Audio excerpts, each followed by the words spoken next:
खुश आमदीद और सुबह बखैर। आज हमारे साथ हैं डॉक्टर सदाकत। बात कर रहे हैं हम फियर एंड फोबिया के ऊपर। और डॉक्टर साहब एक मैसेज भी मोना का है, I am scared of flying, please help me out.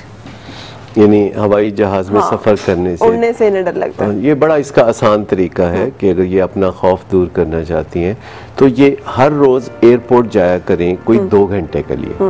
यानी ये एक रिचुअल है, ये एक्सरसाइज है कि उन्होंने सफर कोई नहीं करना, बस वो हर रोज जो है वो एयरपोर्ट जाएंगे। ठीक है। और एयरपोर्ट जाके उन्होंने 2-3 काम करने हैं। एक तो अपेरेंटली उन रिचुअल्स में से गुजरना है जैसे कि वो सफर करते हैं। दूसरा, उन्होंने लोगों को आते हुए और जाते हुए देखना है। फिर उन्होंने जहाज को टेक ऑफ करते हुए और लैंडिंग करते हुए देखना है। तो इतना सारा कुछ कौन करने देगा? उन्हें एयरपोर्ट पे एंट्री नहीं होने देंगे? कोई इसमें रुकावट नहीं होती। अगर आपके पास टिकट अपनी आइडेंटिटीज की बात है। सही।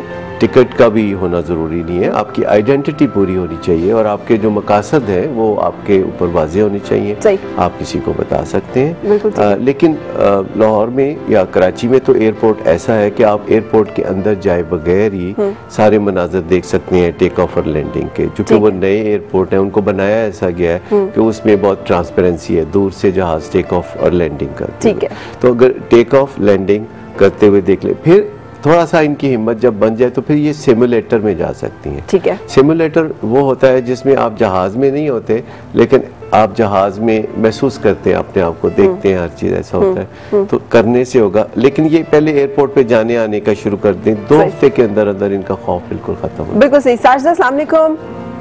साजिदा अस्सलाम वालेकुम। वालेकुम अस्सलाम। कैसी हैं? बिल्कुल ठीक ठाक, अल्लाह का शुक्र। आपकी नाराजगी दूर करने के लिए मैंने जल्दी जल्दी कॉल की है। अरे क्या बात है आपकी, जीती रहें। बताएं क्या पूछना है? अच्छा डॉक्टर साहब, आप लोगों ने टॉपिक बहुत अच्छा रखा। मैं पिछले हफ्ते भी कोशिश करती थी लेकिन मेरी कॉल नहीं मिली थी उस वक्त। सही। क्या पूछना चाह रही हैं? मैंने अपने बारे में पूछना है कि जो खौफ या डर है ना, वो निकल नहीं रहा है अंदर से ना। किस चीज का डर? कोई 8-10 साल पहले कोई डाका हमारे घर में पड़ा था ना, गन पॉइंट पे वो सारा कुछ ले गए थे। ठीक है। वो वाला डर, जो खौफ जो बच्चों को उन्होंने किया हुआ था और मुझे बिल्कुल बेडरूम में हमें बंद कर दिया उन्होंने। आप साथ रहो, हम इसके बारे में बात कर रहे हैं। अब ये भी एक खौफ है।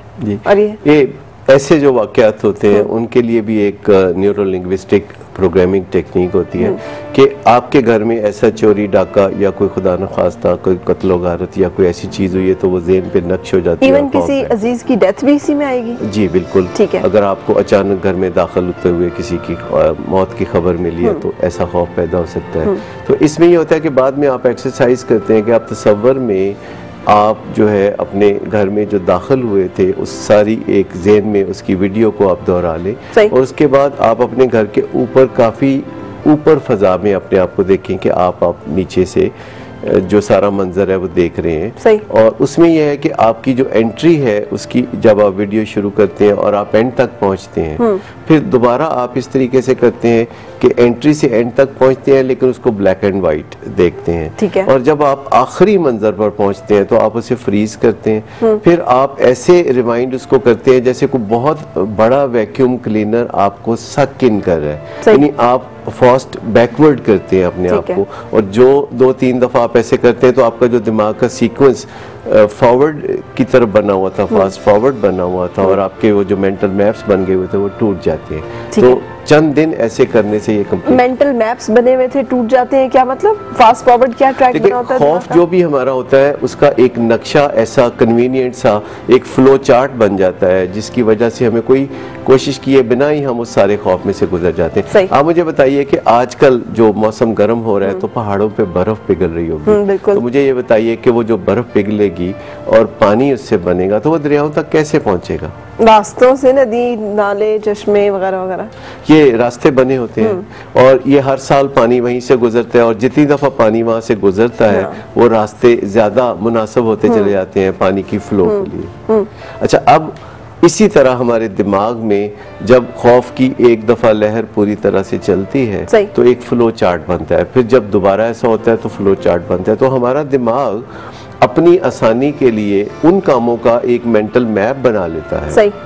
कि जो हमें बार बार तोड़ा कैसे जा सकता है उस मेंटल मैप को? जैसे मैंने अभी एक टेक्निक बताई कि आप उससे उलट रिवाइंड में करते हैं, आप उसे अपने तसव्वुर में देखते हैं उस सारे मंजर को, और आप उसे रिवाइंड में करते हैं, यानी एंड से बिगिनिंग तक जब आप करते हैं। सही। जैसे आप सोचिए कि अगर आप ये तसव्वुर में लाएं कि समंदर से पानी दरियाओं में आया, दरियाओं से वो उन रस्तों पे ऊपर चढ़ के तो पहाड़ पे जाके तो वापस बर्फ बन गया, ठीक है, ठीक है ना, ऐसा होता तो नहीं, लेकिन आप तसव्वुर में तो ये सब कुछ कर सकते हैं कि पानी उल्टा चल रहा है। बिल्कुल कर सकते हैं। और अगर आप इस एक्सरसाइज को सीखना चाहते हैं तो ये आपके लिए बड़ा कारआमद रहेगा कि आप इस तरह पाकिस्तान में सोचें कि समंदर से पानी दरियाओं में वापस आ रहा है। किसी एक फिल्म को भी रिवाइंड कर करके अगर हम देखें तो हमें अंदाजा हो जाएगा कि कैसे विजुअल अगर हम रिवाइंड सीखना चाहते हैं तो उसको रिवाइंड करके भी, फास्ट रिवाइंड करके भी हम देख सकते हैं कि किस तरीके से, और उसी तरह फिर हम अपने कैसे ये कंफर्म होता है कि खौफ जो है वो टूटना शुरू हो गया। आपने कहा सारे खौफ एक under the umbrella of fear हम डिस्कस कर रहे हैं कि इसमें हर किस्म का खौफ आ गया है, उसको डील कैसे करना है,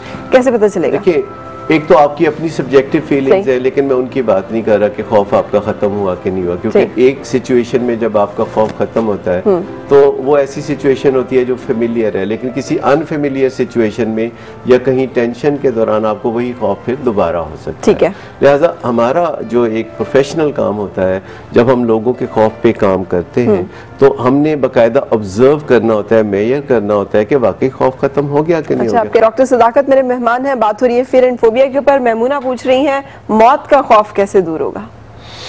मौत के खौफ के लिए भी बाकायदा ट्रेनिंग और एक्सरसाइज होती हैं, और आज चूंकि हमारा ये आखिरी चंक है जो 2 मिनट का है, तो हम अगली दफा बात यहाँ से शुरू करेंगे कि मौत का खौफ कैसे दूर। बिल्कुल ठीक है। अच्छा, अभी मुझे ये बताइए कि जो हमने अभी तक बातें की हैं, इसमें हमने ये सारी टेक्निक्स अगर अप्लाई करना शुरू कर दें, फायदा होगा, फर्क पड़ेगा?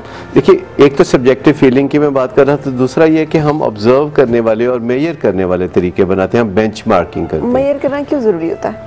क्योंकि जब तक हम किसी चीज़ को नापते तोलते नहीं है, हमें यकीन नहीं होता कि वो चीज़ हो गई है। जैसे ब्लड प्रेशर, शुगर या किसी भी बीमारी का इलाज करते हुए आप मैथमेटिक्स की मदद लेते हैं। कोलेस्ट्रॉल को आपने कंट्रोल करना है तो आप मैथमेटिक्स की मदद लेंगे। तो आप कैसे मेजर करते हैं फिर केस में? हम सबसे पहले बेंच मार्किंग करते हैं कि लोगों के फियर्स को हम एनालाइज करते हैं, फिर उनसे पूछते हैं तो ऐसा कोई फियर जो कि उनकी ज़िंदगी में आइडेंटिफाइबल होता है, जैसे कि सांपों का खौफ, तो फिर उनकी स्नेक हैंडलिंग से हम ये नतीजा निकालते हैं। ये एक मेटाफर है कि अगर ये स्नेक आप हैंडल कर सकते हैं तो इनका फियर खत्म हो जाए। हर किस्म का फियर खत्म हो गया है।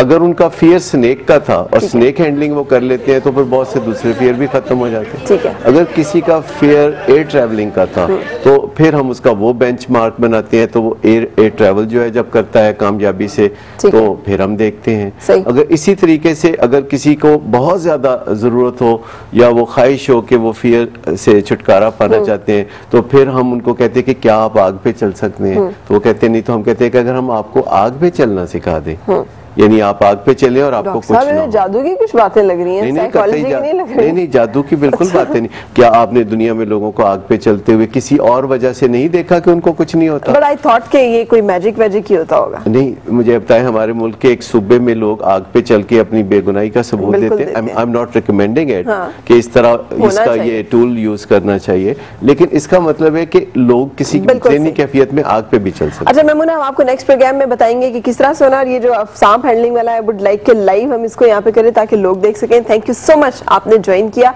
और नेक्स्ट प्रोग्राम में इंशाल्लाह आपसे मुलाकात होगी। एक ब्रेक लेते हैं और फिर आपसे मिल रहे हैं।